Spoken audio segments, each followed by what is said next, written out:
Estamos iniciando uma etapa nova, né, dentro da vida de Ezequias.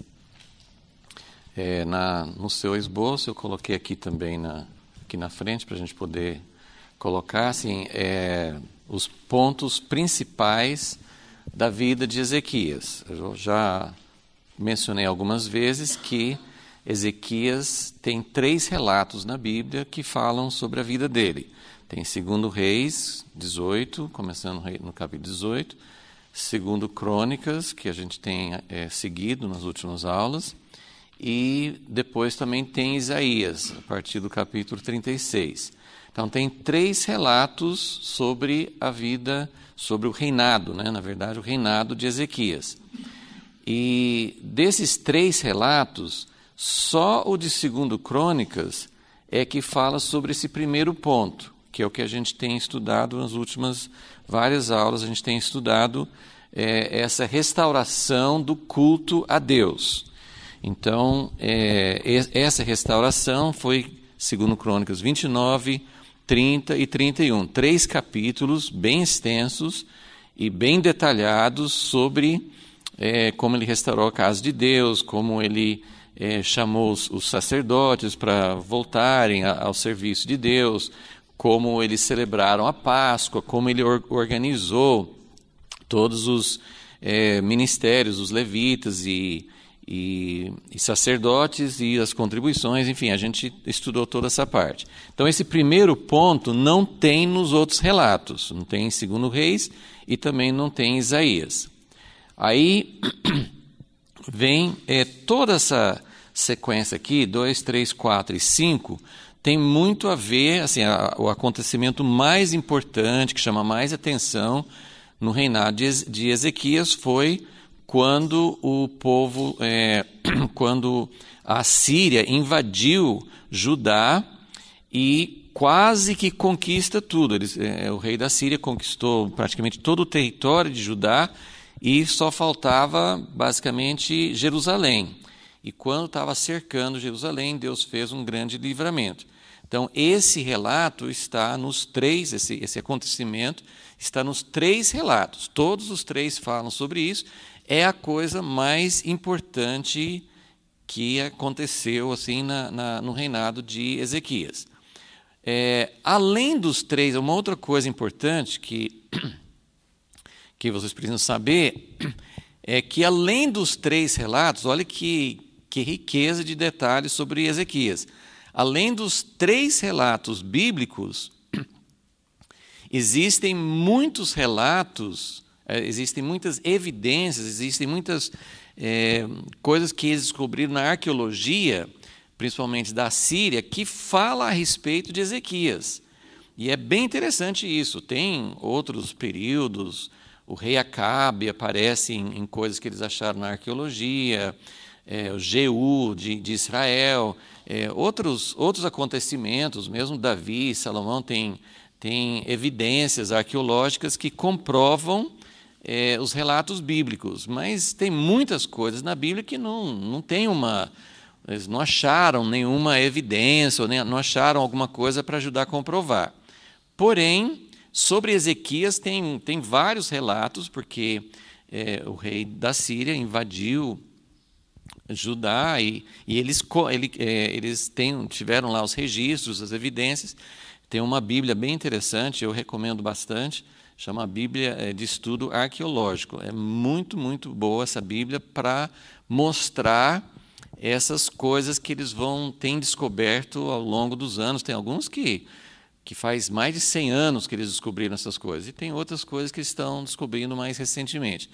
Então, é muito, muito interessante, né? Quando a gente vê, lógico que para nós a gente não depende disso para crer na Bíblia, mas é muito interessante quando você vê evidências, chama Ezequias pelo nome, tem fatos que são relatados aqui, e só recentemente, porque mesmo que você fale assim, 100 anos atrás, é muito recente. Quer dizer, há muito, muito tempo nós temos a Bíblia que fala essas coisas, e há 100, 150 ou menos tempo, eles descobriram evidências, tem coisas escritas que eles descobriram e que comprovam exatamente o relato bíblico. Agora, essa sequência que eu coloquei aqui não é a sequência, não é nessa ordem que a Bíblia nos conta. Então, eu só vou mostrar isso aqui para vocês, mas em outra aula a gente vai falar um pouco do porquê. Então, esse aqui, como eu falei, só está em Crônicas, fala que foi no primeiro ano do rei Ezequias, sobre isso aqui não tem dúvida. Enfrentando a Síria, também assim, nós vamos falar um pouco sobre isso hoje. Antes da invasão da Síria, o rei Ezequias já começou a perceber que, assim, inicialmente ele até tinha obrigação, ele herdou do pai dele,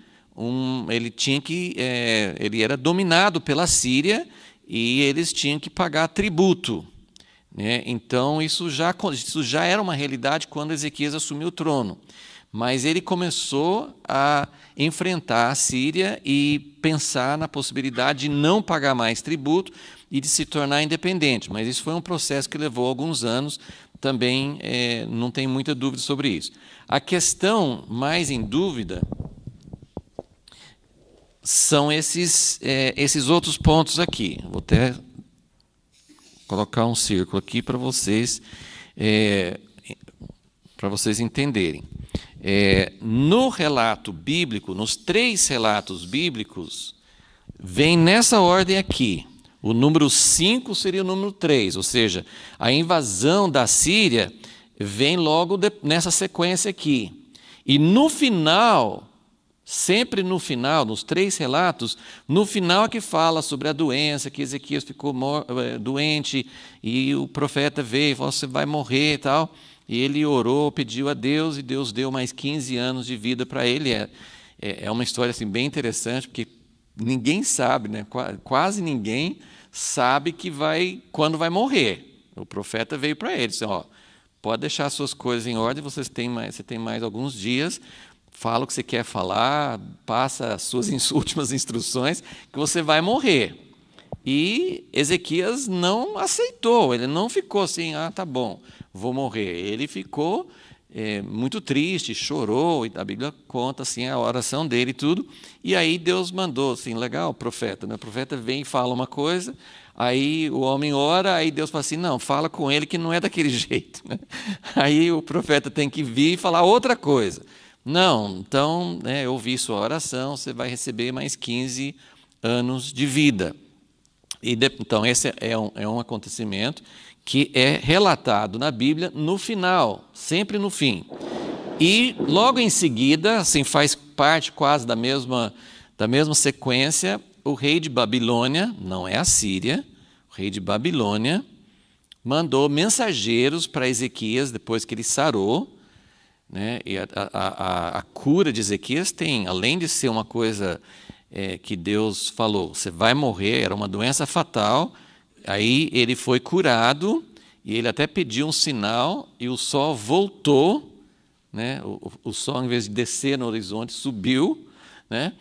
Então, assim, foi um negócio, toda essa história é muito especial, é muito sobrenatural.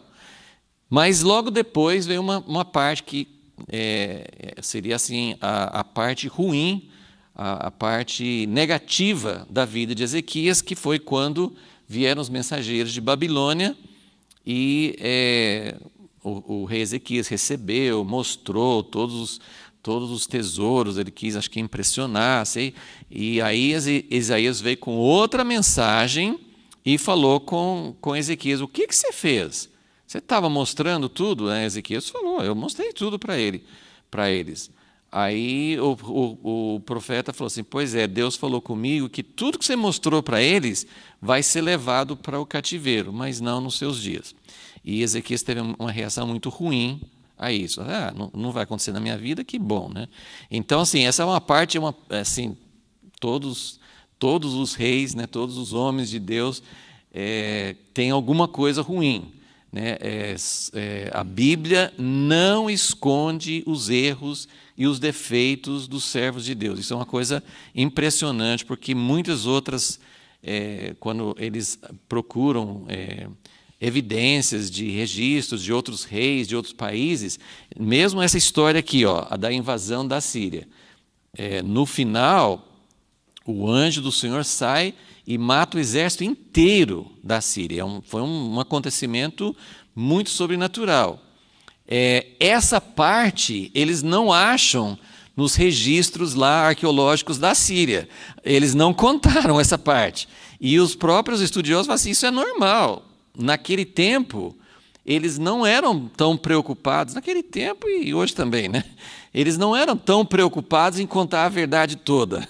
Eles contavam só a parte que interessava. Então, nos registros da Síria, fala de tudo que ele conseguiu fazer, as vitórias e quando ele conquistou e tudo que ele fez, mas a parte da derrota dele, eles não contam lá. Então, nessa parte, assim, essa parte que que é o grande acontecimento na vida de Ezequias. Então, eu só queria mostrar para vocês que, diante de muitas pesquisas, eu andei procurando assim, bastante coisa para entender, nós não temos certeza sobre isso, mas existem várias evidências de que esses acontecimentos, né, da doença de Ezequias e dos mensageiros de Babilônia aconteceram antes da invasão e não depois. Isso tá contradizendo a Bíblia? Não está contradizendo a Bíblia, porque a Bíblia não faz questão, o jeito que eles escreviam as coisas, eles não tentavam colocar numa ordem cronológica como a gente faria hoje, né, bem na sequência exata. E depois nós vamos mostrar por quê, mas eu só estou colocando isso aqui para a gente ver assim, quais foram os acontecimentos, para a gente ter uma visão geral, e para mostrar para mostrar assim, que eu vou procurar seguir essa ordem mais cronológica, mas ao mesmo tempo entendendo por que nas Escrituras Deus colocou esses acontecimentos no fim. Mas isso aqui, gente, é uma questão. Mas assim, para nós não é o que interessa, não é o que a gente está procurando, mas assim, quando os estudiosos vão analisar todos os acontecimentos do rei de Ezequias, o ano que aconteceu, tem muitas dúvidas, e não só com Ezequias. Quando alguém fala assim, olha, como é que você pode acreditar na Bíblia, porque tem discrepâncias, tem coisas que não batem, mesmo entre um relato bíblico e outro, às vezes não bate. Se você comparar algumas coisas com outras descobertas, não bate. Mas mesmo quando eles procuram as pesquisas sobre a Síria, ou o Egito, ou outros países daquela época, os outros países também, as coisas que eles registravam não eram tão organizadas, então ninguém tem muita certeza sobre a sequência exata dos acontecimentos e sobre o ano exato em que as coisas aconteceram. Então, tem muitos estudos, muitas discussões sobre isso, mas essas coisas não são importantes. Para nós interessa o que a Bíblia quer mostrar. O que a Bíblia quer mostrar? As lições que nós podemos aprender da vida de Ezequias. E isso aqui é só uma coisa mais curiosa, um detalhe, mas o que a gente pode aprender de cada um desses acontecimentos independe da sequência. Então, por isso, só para a gente ter mais ou menos uma visão, mas quando a gente chegar nesse ponto, eu vou explicar um pouco mais do porquê que essas coisas podem ter acontecido antes da invasão e não depois. Ok? Então, só para dar uma ideia geral. Vamos abrir em 2 Reis 18, e só para a gente então nos situar agora, porque o grande assunto da vida do reinado de Ezequias realmente foi essa questão com a Síria. Então, no relato de 2 Reis, tem a avaliação que nós até já lemos, já estudamos no início do capítulo 18. Eu só vou olhar assim, versículo 3 fala que ele fez o que era reto aos olhos do Senhor, mas o versículo 5 diz o seguinte: confiou no Senhor Deus de Israel, de maneira que depois dele, de Ezequias, não houve seu semelhante entre todos os reis de Judá, nem entre os que foram antes dele. Essa é uma comparação, até na aula passada eu estava mostrando isso aqui, né, que era assim, quais foram os melhores reis de Israel. Então a gente colocou Davi aqui mais em cima, Salomão foi bom, mas claro que não foi tão bom quanto Davi. E essas comparações, eu falei na aula passada que são comparações que nem sempre a própria Bíblia faz, algumas a Bíblia realmente faz, mas nem todas compara entre si. Por exemplo, Ezequias foi melhor do que Josias. Eu estou colocando aqui porque aqui esse versículo que acabamos de ler fala que como Ezequias não teve ninguém nem antes nem depois. Agora, muitas vezes eles usavam expressões muito fortes. O mundo inteiro se submetia ao imperador de Roma. Não era o mundo inteiro, era o mundo conhecido. Então, às vezes fazia assim umas frases muito, não eram frases exatamente precisas, era uma forma de expressar. Ezequias, ele foi melhor em que sentido? Como que foi essa declaração que acabamos de ler?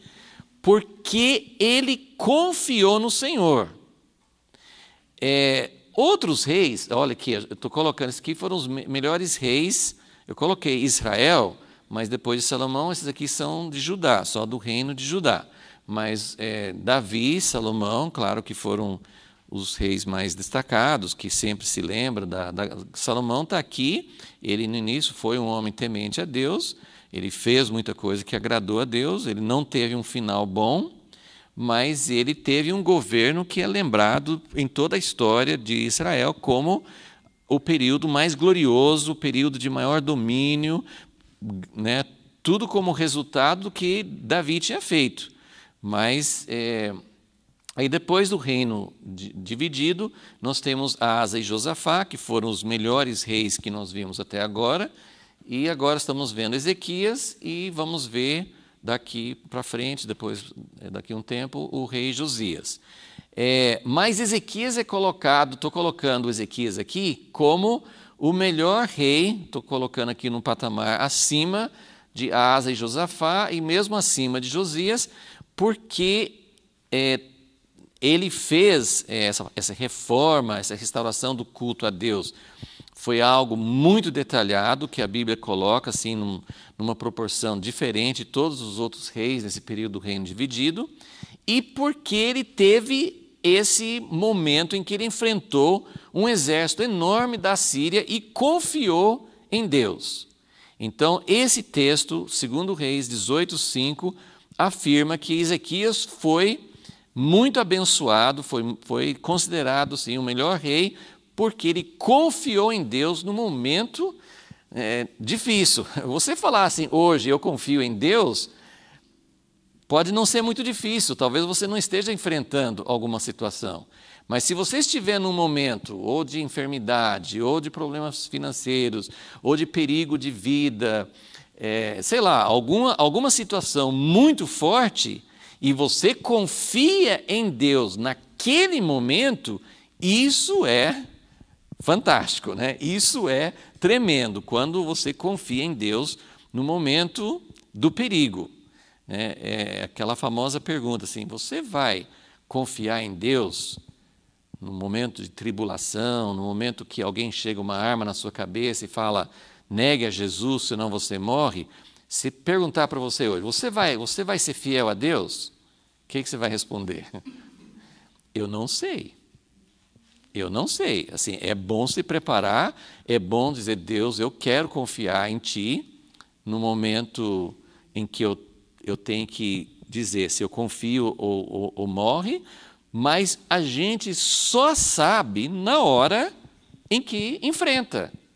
Eu nunca esqueci, né, li quando eu era bem jovem, talvez adolescente, o livro Torturado por Amor a Cristo, né, que é um livro que fala sobre um pastor luterano, né, que enfrentou situações, ele era ateu, se converteu, e depois ele foi preso, né? Ficou anos, ele não morreu, mas ele ficou anos nas prisões comunistas e foi torturado por amor a Cristo. E ele falava assim, não adianta você nem querer sentir coragem para enfrentar o perigo antes do perigo chegar. Por um lado, a gente não sabe se vai ter coragem até chegar ao perigo. Você pode estar cheio de bravata e de coragem, e de falar assim, não, eu sim, né, como Pedro, assim, eu não vou te negar jamais, né? Mas na hora que ele teve que enfrentar uma mocinha perguntando se ele era o seguidor de Jesus ou não, naquele momento ele não tinha coragem e negou. Então, isso pode acontecer, a gente achar que tem coragem e na hora não tem, ou a gente quer crer no contrário, que esse livro ele fala, Deus te dá graça na hora que você precisa dela. Então, hoje você não está enfrentando esse perigo. Então, você olha dentro de você, você não acha essa coragem. Mas, na hora que você precisa dessa coragem, se você... Aí é todo um mistério, sim, de como a gente confia em Deus, de como a gente busca a Deus no momento X, mas se você depende de Deus na hora H, Ele te dá graça naquele momento. Deus dá graça para nós na hora que nós precisamos dela. E muitas pessoas já experimentaram isso, né? Na hora de uma enfermidade, na hora de uma situação muito difícil, as pessoas encontram graça de Deus que não teriam e nunca acharam que teriam, né? E você encontra naquele momento. Bom, estou falando isso para dizer assim, que Ezequias, ele é um grande exemplo, nós vamos entrar nessa fase da vida dele agora, ele é um grande exemplo de alguém que confiou em Deus na hora do perigo. Na hora do perigo. Porém, nós encontramos nesses detalhes da vida de Ezequias, nós encontramos falhas também.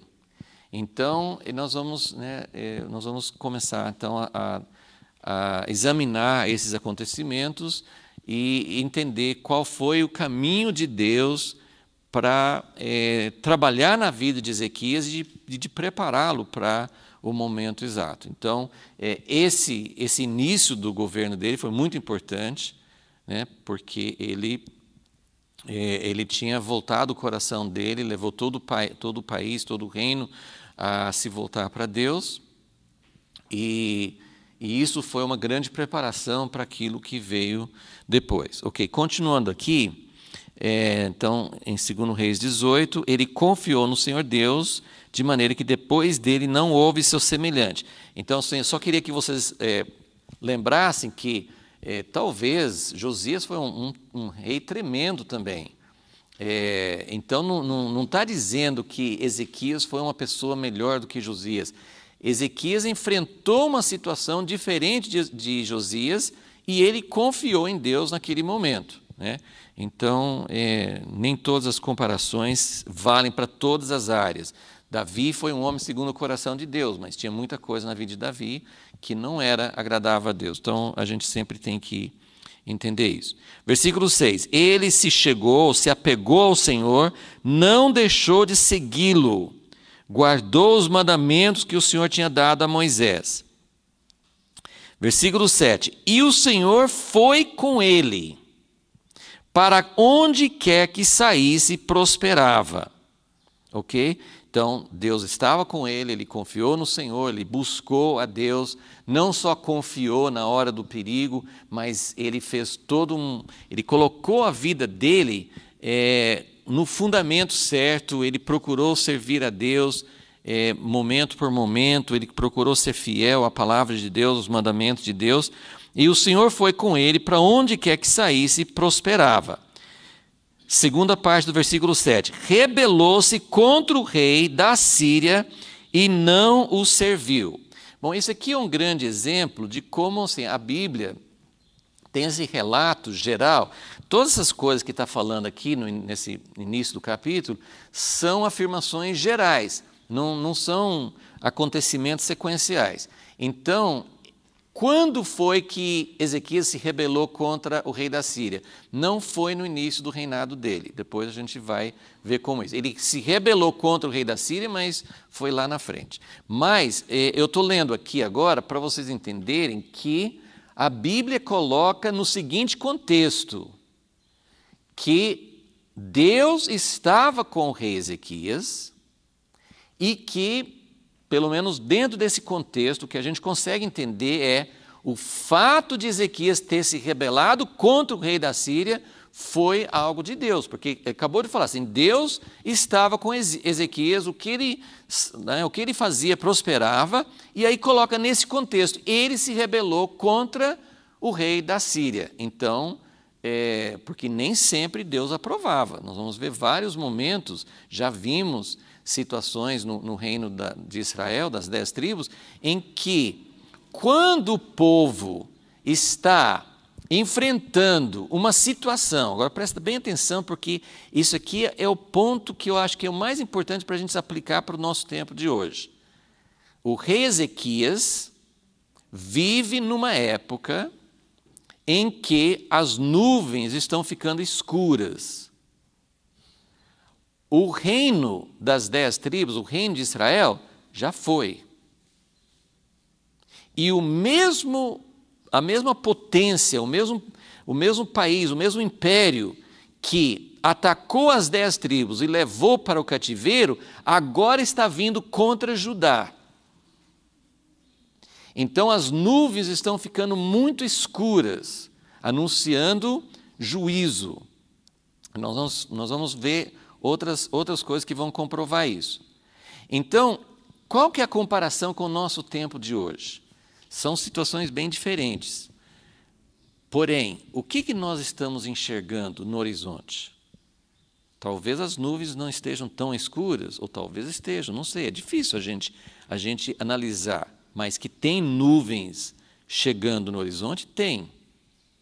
Eu não sei se vocês estão acompanhando, eu sei que vocês, todo mundo escuta notícias de uma forma ou de outra, mas a gente precisa realmente ver Coreia do Norte, o perigo da Coreia do Norte, guerra nuclear, mas além disso nós temos Irã com armas nucleares, nós temos toda essa força do islamismo. Então nós temos muitas situações, nós temos os Estados Unidos tomando posições mais radicais. Então assim, a gente tem situações, e sempre teve, não é uma novidade em certo sentido, porque sempre houve esses movimentos assim de ameaças, de potências, de conflitos, de interesses e tal, mas existem muitas coisas que a gente percebe na palavra de Deus que vem tempos difíceis.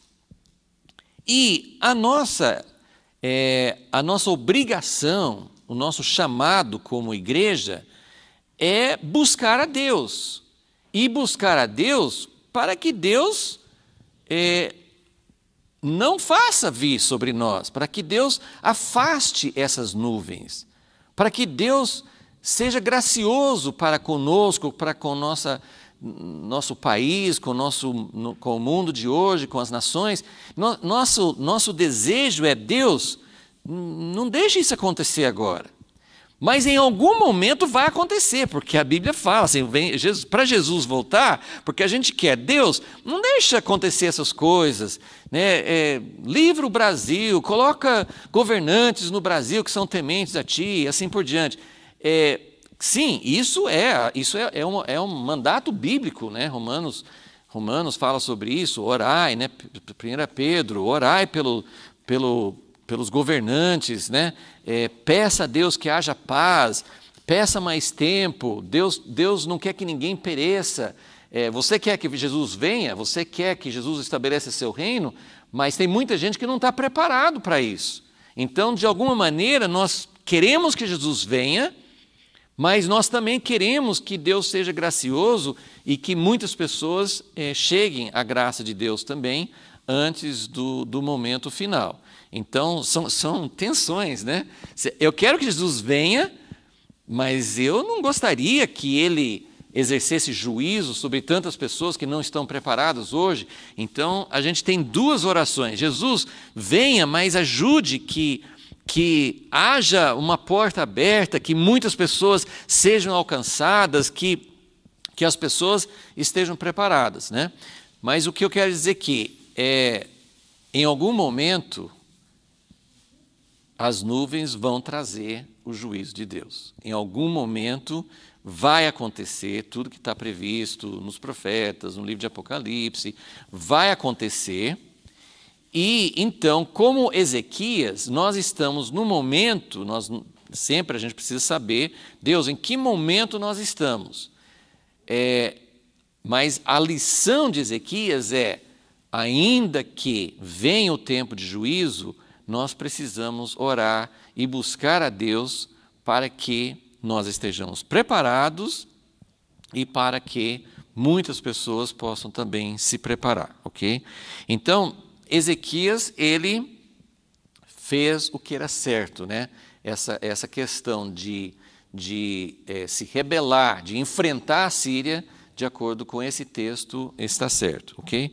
Então, ele rebelou-se contra o rei da Síria, no versículo 7, e não o serviu. Depois nós vamos voltar aqui, vamos olhar em 2 Crônicas 32 também, só para a gente comparar, mais uma confirmação de que quando veio o rei da Síria contra Ezequias, porque essa é a grande pergunta, quando vem algo difícil na sua vida, tanto individualmente, mas nós estamos pensando aqui mais sobre uma coisa coletiva, nós estamos pensando assim, se Deus permitir, por exemplo, essa situação no Brasil, política, econômica, isso é porque nós pecamos ou isso faz parte de acontecimentos que fazem parte do plano de Deus? Vamos ler esse aqui que vocês vão entender o que eu quero dizer. 2 Crônicas 31, versículo 32, versículo 1. Ok? Na aula passada, nós acabamos de estudar o 31, né, que fala sobre esse primeiro ponto aqui, de tudo que Ezequias fez para restaurar o culto a Deus. Aí 32 começa assim: depois de tudo que Ezequias havia feito, com tanta fidelidade, ok? O que Ezequias fez com tanta fidelidade? Tudo está incluído nesse primeiro ponto. Toda a restauração da casa de Deus, celebração da Páscoa, restauração do sacerdócio, dos levitas, tudo que Ezequias fez com tanta fidelidade, o que ele ganhou? O que ele ganhou? Né? Depois de tudo que ele havia feito, veio Senaqueribe, rei da Síria, e invadiu Judá. Então, o que eu quero mostrar? Que nem todas as coisas que acontecem são juízo. Essa invasão não era juízo, pelo menos em parte. Pode ter sido alguma coisa que já estava preparada por causa de pecados e erros das gerações anteriores. Mas a maneira que esse versículo está escrito, você entende que depois de tudo que Ezequias fez, corretamente, fez diante de Deus, veio essa invasão. Por quê? Porque nessa invasão, Deus vai ser glorificado. Agora, tem muita coisa ruim que vai acontecer. Tem gente que morre, tem propriedades que são perdidas, tem gente que vai para o cativeiro. Então, não é um acontecimento bom. Mas a igreja e o mundo vão passar por situações nos últimos tempos, inclusive, né, a despeito de muita gente que acha que a igreja não vai passar pela tribulação, a igreja vai passar, e seja como for a sua interpretação dos últimos tempos, a igreja já está passando e tem passado por tribulação ao longo dos séculos. Então, mesmo que você ache, não, a igreja não passa pela tribulação final, mas a igreja sempre passou e sempre passa, e está passando hoje, nós não, mas a igreja está passando hoje. Pessoas estão morrendo pela fé, pessoas estão perdendo propriedades e casas, pessoas estão se tornando refugiadas por causa do Evangelho, ok? Então, o que eu quero dizer? Que muita coisa vai acontecer de juízo sobre o mundo todo ou sobre a igreja, não significa necessariamente que nós pecamos, não significa necessariamente que é um juízo. Às vezes pode ser, acontecia às vezes em situações que era por causa de juízo, mas nem sempre é, ok? Então é muito importante a gente também entender esse aspecto. Ok? Se acompanhando mais ou menos a sequência do esboço aí que você tem, só antes de prosseguir, eu quero falar um pouquinho sobre a influência, outra coisa muito importante na vida de Ezequias é a influência dos profetas na vida dele. Lembra que a gente falou que Ezequias foi um momento de luz no meio de trevas? O pai dele era muito ruim e o filho dele depois foi muito ruim também. Foram os dois piores reis, né? A gente colocou aqui os melhores, né? Agora, se colocar os piores reis de Judá, o pai de Ezequias e o filho de Ezequias foram dois dos piores mesmo reis de Judá. Como que Ezequias se tornou tão fiel a Deus, apesar do pai dele? E uma das coisas que a gente nota é a influência dos profetas. Os profetas sempre aparecem na história de todo Israel. O profeta é alguém que Deus envia com sua palavra. Eu sinto muita falta de profetas. Se tinha sempre profetas nos tempos passados, por que nós não temos mais profetas hoje?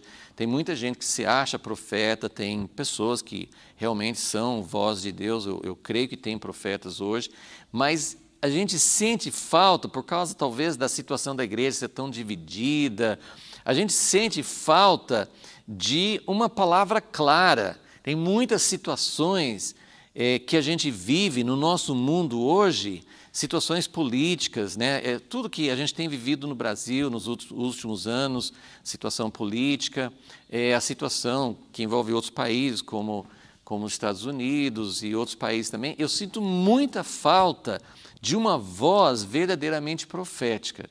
Por quê?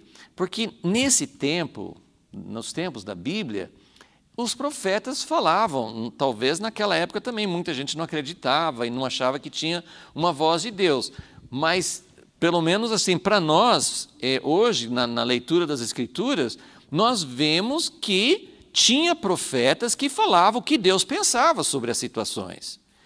E tem muitos profetas, né, em toda a história, mas como também já mencionei, nós estamos entrando numa parte da história bíblica em que não só cita profetas. Por exemplo, no tempo de Davi, tinha o profeta Natã, tinha o profeta Gade, mas eles não escreveram nada na Bíblia. Agora, nós estamos estudando um período em que tinha o profeta Oséias, tinha o profeta Miqueias e tinha o profeta Isaías, que é um dos grandes livros da Bíblia. Ok? Então, tanto é que Isaías escreveu uma parte da história de Ezequias, está no livro de Isaías. Isaías teve muita influência, a história de Ezequias é muito ligada ao ministério do profeta Isaías. Ele acompanha todas essas etapas aqui, da doença, desses mensageiros, da invasão. Em todos esses momentos, nessa primeira parte a gente não tem menção de Isaías, mas em todas as partes da história de Ezequias, Isaías é muito presente. Mas tem uma referência ao outro profeta que era contemporâneo, Miqueias. Nós vamos abrir agora em Jeremias 26 para a gente ver uma menção bem interessante. Alguns estudiosos, né, alguns comentaristas acham que isso aqui pode ser uma parte da resposta de como que Ezequias era tão bom, sendo que o pai dele era tão ruim. Então, isso aqui pode ser uma parte da resposta, não sei. Mas vamos ler em Jeremias 26. Aqui, só para dar o contexto, mas a gente vai ler um pouquinho a partir do versículo 12, mas assim, o contexto é que Jeremias é bem depois de Ezequias, ok? Jeremias é uns 100 anos, mais ou menos, depois de Ezequias. Jeremias está profetizando no momento que as nuvens escuras estão chegando mesmo para Judá, e durante o tempo de Jeremias, durante a vida dele, Judá é levado para o cativeiro em Babilônia. E Jeremias não era um profeta popular. Por quê? Porque ele falava, né, imagina assim, Judá enfrentando um grande desafio de invasão de Babilônia, e em vez de, no caso de Ezequias, Isaías estava ajudando Ezequias a ter força para combater a Síria e dizendo, vocês vão vencer, Deus está com vocês vão ter a vitória. Isaías estava num outro tempo e numa outra situação. Mas quando Jeremias profetizou, ele estava falando, não adianta resistir. Babilônia vai vencer e vocês vão para o cativeiro porque vocês pecaram. Eu explicava todas as razões por quê. E vocês vão ganhar muito mais se vocês se submeterem. Gente, isso é traição. Imagine falando num país que eles devem se render para o inimigo.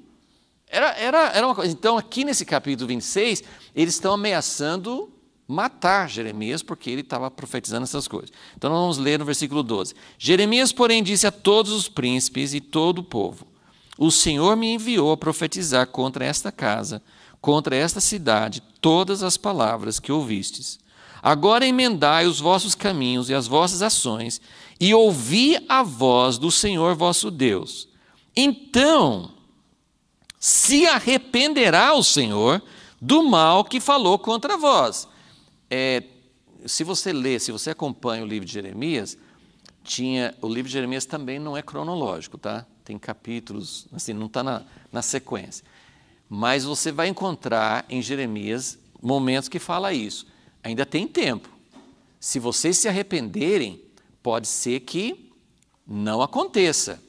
Mas tem um momento, agora eu não lembro o capítulo, mas tem um momento na vida e na profecia, no ministério de Jeremias, que Deus fala com Jeremias, não ore mais, não adianta.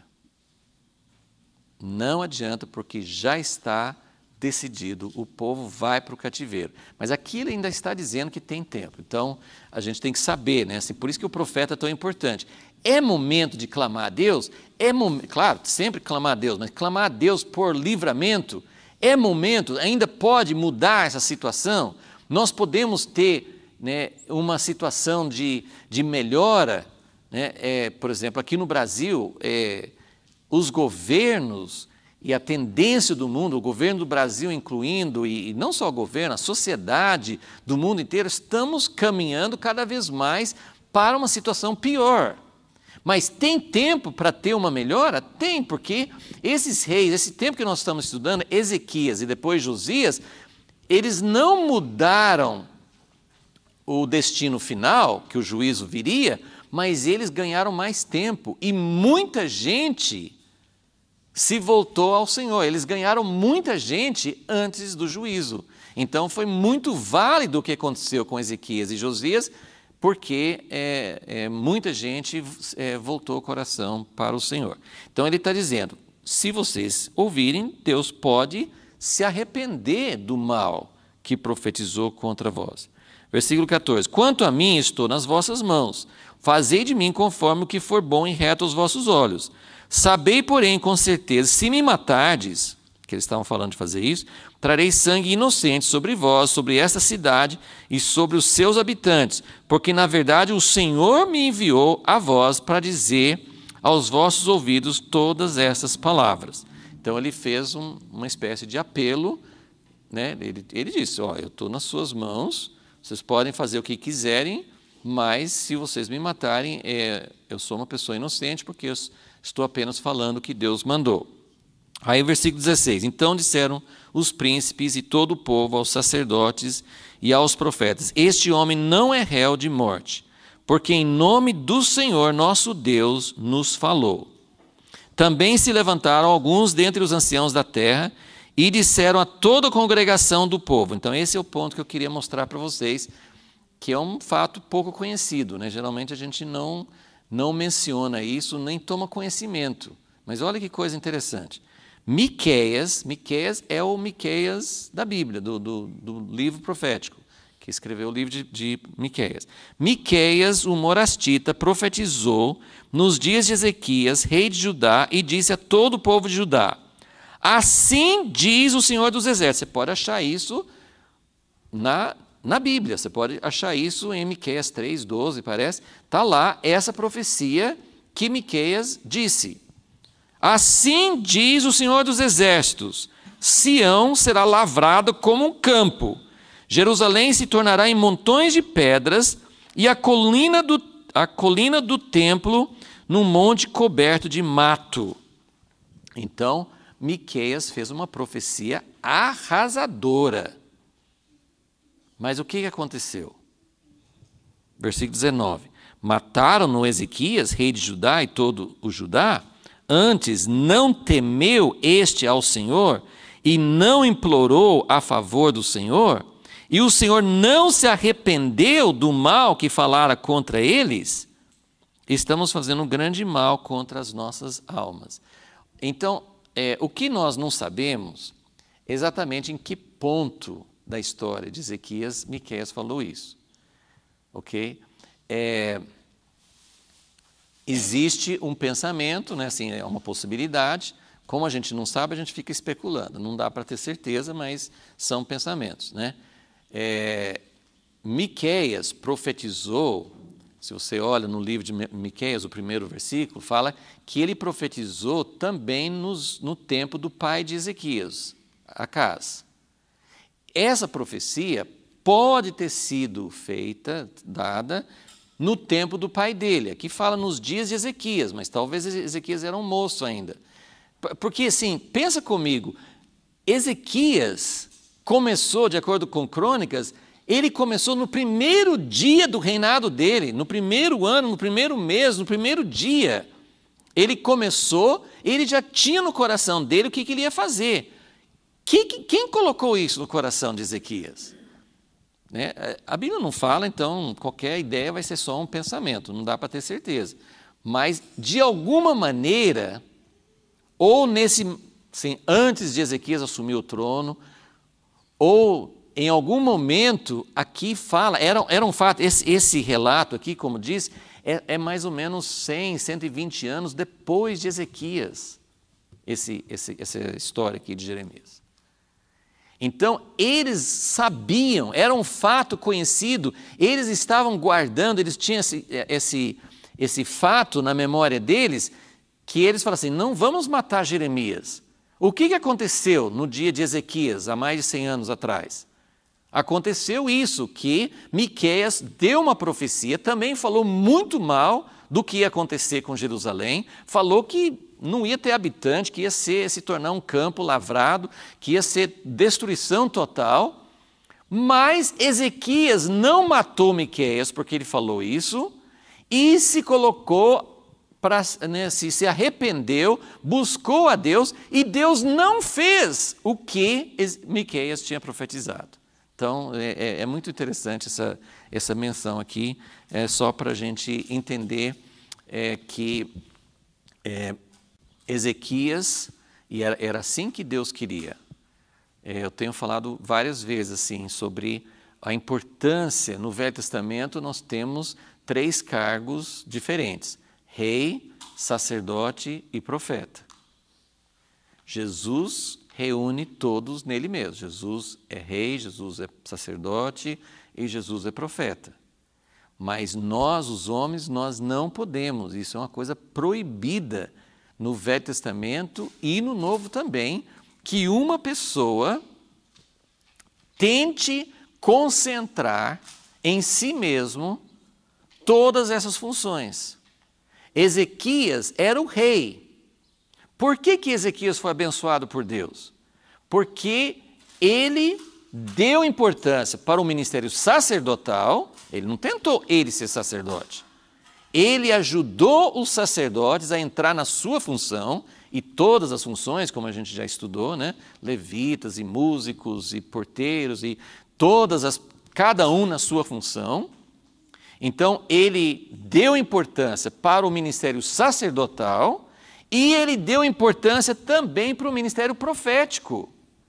E o profeta é aquele que traz uma palavra de Deus e ele pode trazer uma palavra totalmente contrária àquilo que o governante, né, o rei, que fala assim, daquele que administra, né, na igreja, no país, né, o rei é a função de liderança, é a função de administrar, é a função de dirigir, de governar. Mas essa função na Bíblia, por isso que essa ideia assim, de ter, mesmo que tenha um ministério plural, é muito comum nas igrejas hoje assim, ter um pastor com vários outros pastores juntos. Mas isso não muda muito a figura, porque geralmente o pastor principal ele é a palavra final. Então, não é uma questão de títulos, né? Um pastor pode até ser um pastor sozinho.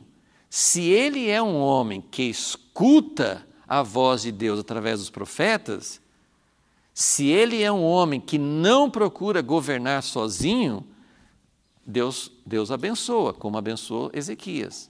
Mas quando nós tentamos colocar todas as funções numa só pessoa, é muito, muito perigoso e sempre dá errado. Então, eu só queria lembrar, eu já falei assim, que Isaías assim, tem essa menção de Miqueias, que acabamos de ler, mas Isaías é um homem que está sempre presente na história de Ezequias. Ele exerceu muita influência sobre Ezequias, ok?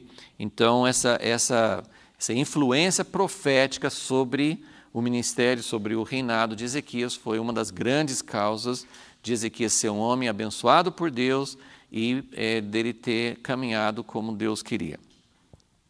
Ok, na letra C, então, do esboço, agora é falando sobre essa frase, Ezequias se rebelou contra a Síria. Então, vamos voltar agora para 2 Reis 18, e o próprio, assim, só vou fazer um pouquinho assim, de contexto histórico agora, para a gente entender a situação em que Ezequias vivia. Para você, é lógico que, sim, para você, eu sempre falo que tem várias maneiras de ler a Bíblia. Para você ler a Bíblia como devocional, você pode até ler a Bíblia fora de sequência, né? Hoje eu estou com vontade de ler um salmo, né? Ou eu vou ler uma história, né, em alguma parte do Velho Testamento. Você pode ler até versículos, né? A famosa caixinha de promessas, você pode ler versículos soltos, né? Não é uma coisa errada. Aqueles livros, né, devocionais, né, que tem devocionários, que tem uma leitura para cada dia, eles fazem isso. Você pega, né, hoje tem pela internet, você recebe e-mails, recebe mensagem no celular. Esse aqui é um versículo para hoje. É ótimo, não sou contra isso de jeito nenhum. Eu só sou contra você só fazer isso. O que você conhece da Bíblia vem disso. Não pode fazer isso. Como é que você vai entender realmente a história? E eu estou lendo a Bíblia, né? Eu fui criado, né, num culto doméstico, assim, então eu posso dizer que eu ouvi a Bíblia antes de saber ler, né? Assim, então, assim, eu fui criado na Bíblia e eu estou descobrindo coisas novas na Bíblia. Por quê? Porque quando você faz o que nós estamos fazendo aqui, obrigado por me ajudarem, por me acompanharem para fazer essa pesquisa, mas quando você quer realmente entender, tem 3 relatos sobre Ezequias. Mas eu quero entender, eu não quero só ler que o rei da Síria entrou, invadiu e tal. Eu quero entender melhor o que aconteceu na vida de Ezequias. Então percebe como a Bíblia é um livro que tem sequência, tem uma história, e você precisa cavar, não são tão evidentes. Quantas coisas que eu descobri sobre a vida de Davi que eu nunca sabia, apesar de ter lido a Bíblia muitas vezes. Entende o que eu quero dizer? Mesmo lendo a Bíblia na sequência, de Gênesis a Apocalipse, isso também é uma maneira muito boa de ler a Bíblia, mas você lê 2, 3, 4 capítulos por dia, e você não para, talvez você não tenha tempo, você não para pensar muito. Né? O que nós estamos fazendo agora, nós estamos tentando juntar os relatos e nós estamos querendo realmente entender o que aconteceu. E nós temos, como eu falei, além das evidências da história bíblica, nós também devemos entender, mas quem que é essa Síria? Por que a Síria está contra a nação de Israel, de Judá? Então, aí também é importante. Eu sei que nem todo mundo vai fazer isso, mas é importante a gente entender a história. E hoje também, hoje nós temos desafios, nós estamos procurando servir a Deus, mas a nossa vida como igreja hoje, ela não pode ser entendida fora do contexto histórico. Nós vivemos num contexto histórico no Brasil, nós vivemos num contexto histórico no mundo, e essas coisas nos afetam, ok? Então, isso é só para a gente entender assim, que muita coisa a gente vai descobrir entendendo o contexto. Então, vamos tentar entender um pouquinho esse contexto histórico que temos aqui. Então, segundo Reis 18, nós paramos no versículo 7, no versículo 8 fala que ele feriu os filisteus, tal, mas aqui, no versículo 9, vai dar um pouco de contexto, aqui no texto bíblico vai dar um pouco de contexto aqui. Então fala, versículo 9, no 4º ano do rei Ezequias, que era o 7º ano de Oséias, rei de Israel. Oséias foi o último rei do reino de Israel, das 10 tribos. Então, no 4º ano de Ezequias, 7º ano de Oséias, Salmaneser, rei da Síria, subiu contra Samaria e a sitiou. No fim de 3 anos, os assírios a tomaram. Assim, Samaria foi capturada no 6º ano de Ezequias, que era o 9º de Oséias, rei de Israel. O rei da Síria deportou Israel para a Síria e os fez habitar em Ala, em Gozã, junto ao rio Abor, na cidade dos Medos. Isso aconteceu porque não obedeceram à voz do Senhor seu Deus, mas violaram a sua aliança e tudo que Moisés, servo do Senhor, tinha ordenado. Não deram ouvidos aos seus mandamentos, nem os executaram. Ok, então, por que foi feita essa citação aqui? Porque isso aconteceu logo no início do reinado de Ezequias, mas também para situar, porque aí no versículo 13 vai começar a contar, no 14º ano do rei Ezequias, subiu Senaqueribe, rei da Síria, contra todas as cidades fortificadas de Judá.